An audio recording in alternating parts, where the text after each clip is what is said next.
Hello everyone, and welcome to Module 3 of our course together. In this module, we'll be dealing with higher order outcomes within organizations, such as groups and teams, and understanding networks, and understanding the interrelationship between groups of people. In this first unit, we'll be looking at building and managing teams within organizations. You have done a series of readings to support your learning through this module. I'd like to, in this short video, highlight a few of the areas that I think are important to really understand when we're considering teams within organizations. First of all, I'd like to start by defining teams within organizations.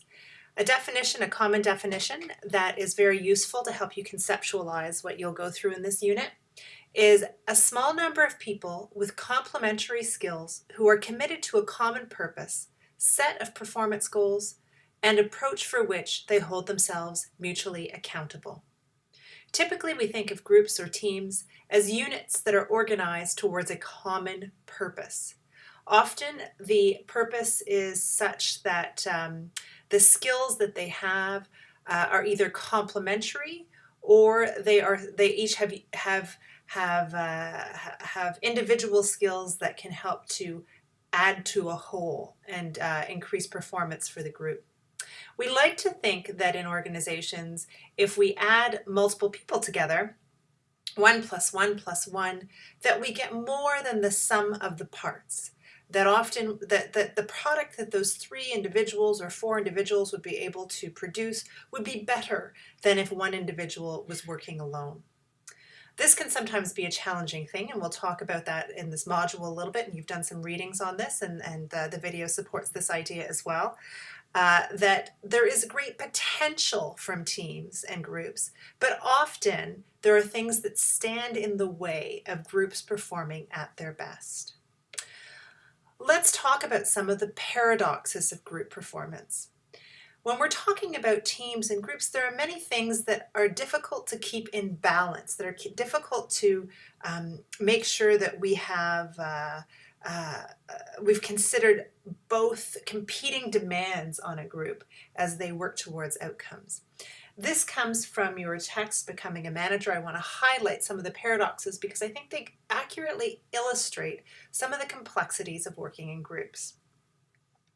Within groups, we ask everybody to embrace individual differences, embrace the diversity of the group, but then we also want them to have an identity as a group, as a collective, which is somewhat of a competing idea. So let's think about this for a second.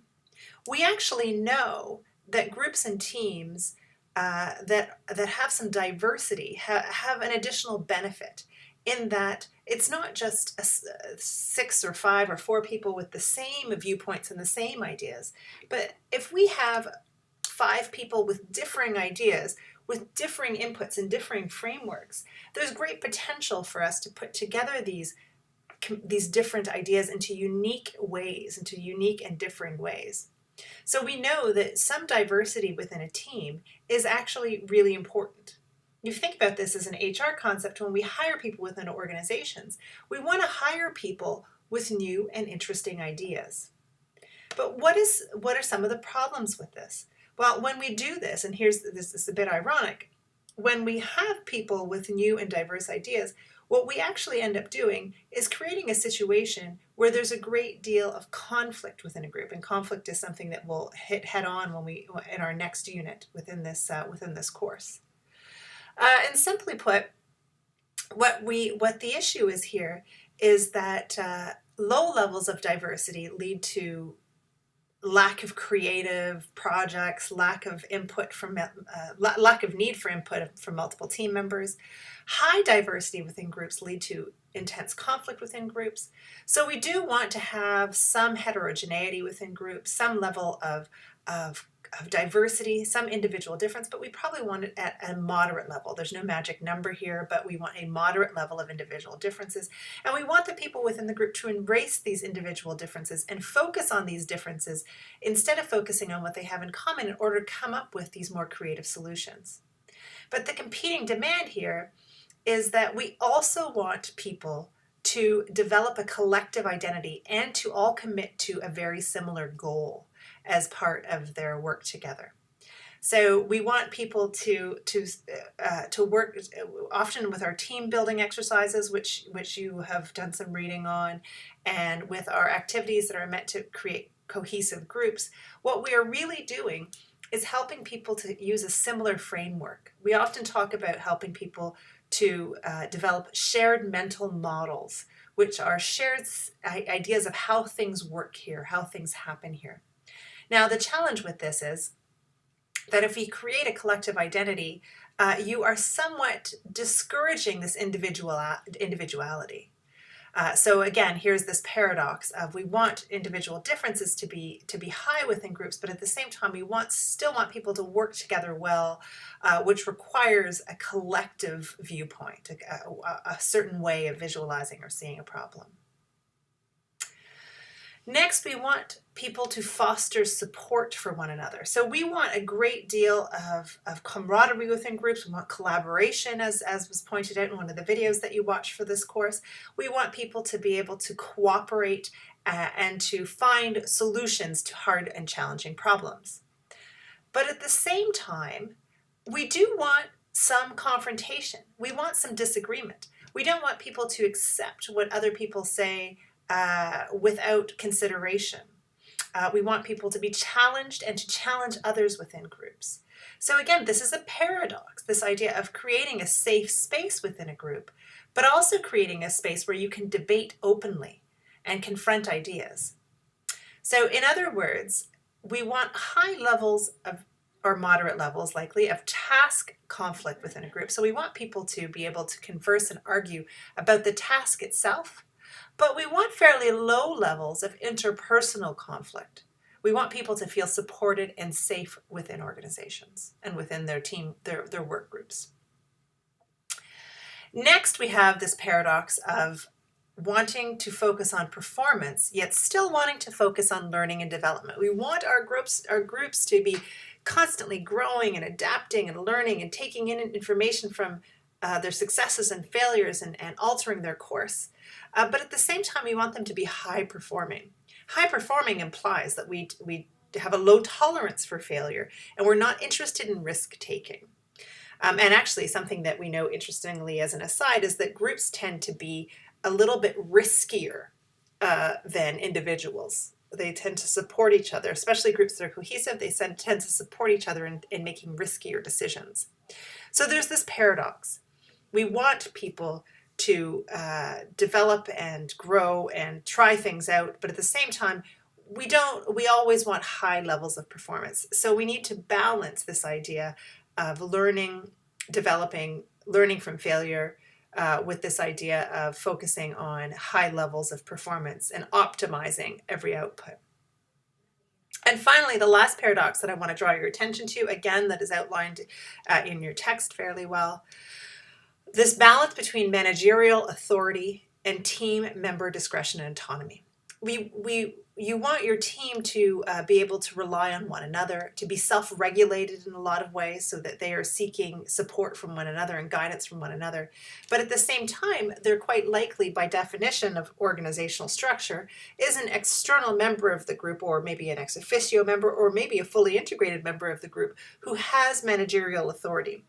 It becomes quite a challenge when you have somebody who is working directly within the group who has managerial authority, because at that moment, that individual's input tends to count more than the input of any other member within the group. Also, you can see a fair amount of deference to the management among teams if the managerial authority is too strong within a group.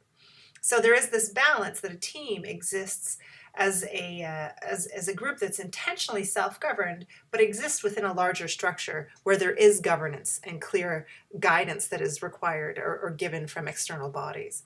So these paradoxes are really important to consider when we're thinking about groups and teams, because as a manager, these are the challenges that you will need to balance. These are the things that you need to consider and to plan around What are the ways in which you will support your group, but also encourage them to challenge one another? These are not simple things, but they are necessary paradoxes that you need to consider as you're thinking through your own management approach and your own management style. I want to also point out some of the common problems that we see in groups. Now, this will not be a shock to you because I know many of you have had to work in groups, whether it's within other courses that you've taken within a university or in other educational institutions, or it could be within your organizations if you're working. And here are some of the common group dynamic issues that we see within these contexts. Group members not pulling their weight. In organizational behavior terms, we might call this social loafing. And this is where, because of the presence of a group, one member or more of the group feel that they are able to not put as much effort in because they understand that the rest of the group will pick up their slack. This is kind of a social dilemma where if everybody cooperates, we all win. But if one person defects, then they stand to benefit, as if that person lets go of effort and puts in less effort, then they benefit from being able to pull back a little bit and still benefit from the team outcome because the team will pick up the slack. So this is a problem behavior within groups. And often some of the signals or some of the things that you may have observed within your groups, examples of this would be leaving work until the last minute, so not working on something or ignoring something until the deadline is almost there, causing great panic within your group. And you may have seen some behaviors such as not showing up for meetings, thinking it's not important to be part of the group decision-making process. We know that in groups there are differences that actually matter and lead to some challenging processes within how the group actually works. The first that I have listed here is differences in the level of commitment. So people are committed to different extents to different projects, and that can lead to difficulties in how the group progresses. Some people might find the project fairly important, while others don't. Some people, it might be a high priority in their life, while others it is not. And all of this can lead to a fair amount of challenge within the group process. Another area where you might find some differences are within the goals and the persistence towards those goals. In a course, you might find that your group members have different tolerances for the marks that they're willing to receive. I'd like the best mark I could possibly get, but you know what? I'm a B student, so a B would be fine with me. And another student would say, I just need my C, while you might have a couple group members who are keen on keeping their averages where they are and really want an A. And all of this can lead to different inputs and different amounts of effort that are put into the project. Finally, within this, there can be differences in opinions and differences in frameworks about what's important and values about how the world should work. And again, these types of things can lead to a great deal of conflict within the group. These are not the only types of differences within groups. You'll see in your readings and in some of the other material for this course that there can be differences in tolerance for risk. There can be differences in anticipated timeline. There can be differences in how work needs to be planned. All of this can lead to some difficulty in group process. Another issue we have within groups and teams is one person might dominate the group activity, or perhaps a couple of people dominate the group activity. So this is where personality in groups becomes an important factor. Research actually tells us that it's important to have at least one extroverted member or one introvert who is fairly good at extroverting themselves. This individual typically plays the role of organizing the group and making sure that everybody within the group is paying attention, is focused on the task, in a way that is that everybody's input is being heard. They often work as a social convener of sorts. And when you have too many extroverts in a group or too many leaders within a group, so it's not necessarily extroverts. Sometimes there can be multiple extroverts in a group, but some of the extroverts will sit back and let somebody else take over as leader. But if you have too many leaders in a group, it can often be, or one person who's far too dominant, it can lead to it can lead other people to withdraw from the group activity, which can also undermine the productivity of the group. Next, we have the issue of disrespectful treatment. It could be that you have seen some of this behavior within groups where people are not behaving respectfully either towards the management, the organization, or towards other team members, other individuals within the group. And this can certainly derail group process because it can make it feel as though we are not operating in a safe space, that this is not a place where people are respected, where people are treated fairly. Organizational justice and perceptions of justice become an important factor here in terms of how the group operates. Finally, we have meetings. The necessary process piece within groups is this idea of having to meet, having to have times where you coordinate your efforts. And this can be a great challenge because it requires you to deal with crowded schedules. Everybody's very busy. You have competing demands. People work differently and have different tolerances for how they like the timelines they like to use for a project and how they like to learn. And sometimes meetings can just be unnecessarily long because of the social coordination required to work in groups and teams.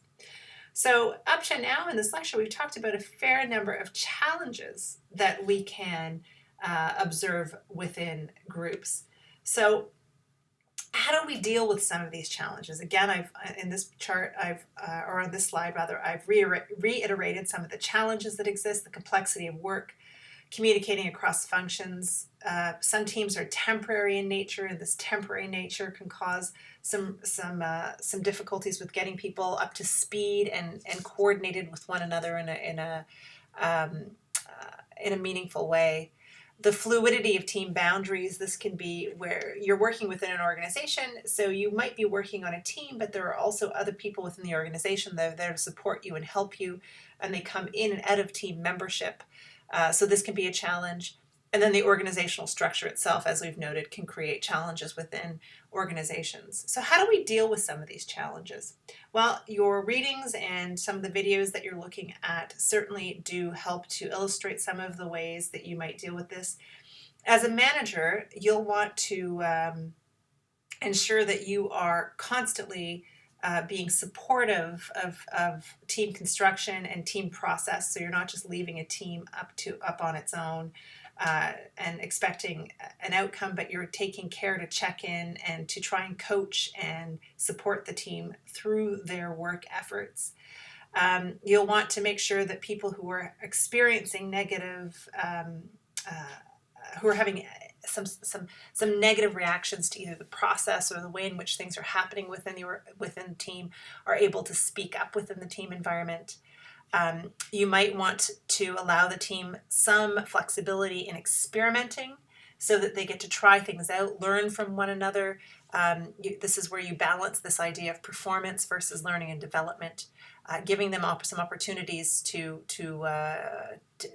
fail, but in ways that are viewed as working towards the ultimate goal. So it's a trial and error possibility. This is an important one, you want to give teams an opportunity to reflect on their own performance and individuals within teams to reflect on their individual contributions to the team outcome. Often teams are created, they do the work, they disband. And it can be really important for teams to spend a little bit of time reflecting on what worked, what didn't work, what will we do different next time, and how did I contribute to this team and group?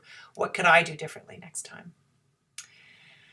It's important in teams that you as a manager, but also every member of a team spends as much time, well, even more time listening than they do speaking within teams, that they are spending a lot of time understanding the perspectives of others and trying to resolve their own inputs with the inputs of others. And spend some time integrating the team and really focused on the team development and the group getting together rather than the work itself at all the time. Often we are so focused on the work that we miss opportunities to find ways of working together more effectively. All right, and all of this is towards building a space where we feel we have something called psychological safety. We want teams with a shared belief that that the team is a safe place for interpersonal risk taking. And all of these supportive efforts, such as listening, reflecting on our opportunities together or our past history together, spending some time really just integrating our efforts, understanding one another, all of these things can help us to create this safe social space. All right, so with that, those are some of the highlights from this unit, but you have a fair amount of material to work through with the readings, the other video for this unit. So I hope that and then there's an activity that you have for this unit. So through all of that, I'm hoping that you can deepen your learning about the effective practices for building teams within organizations.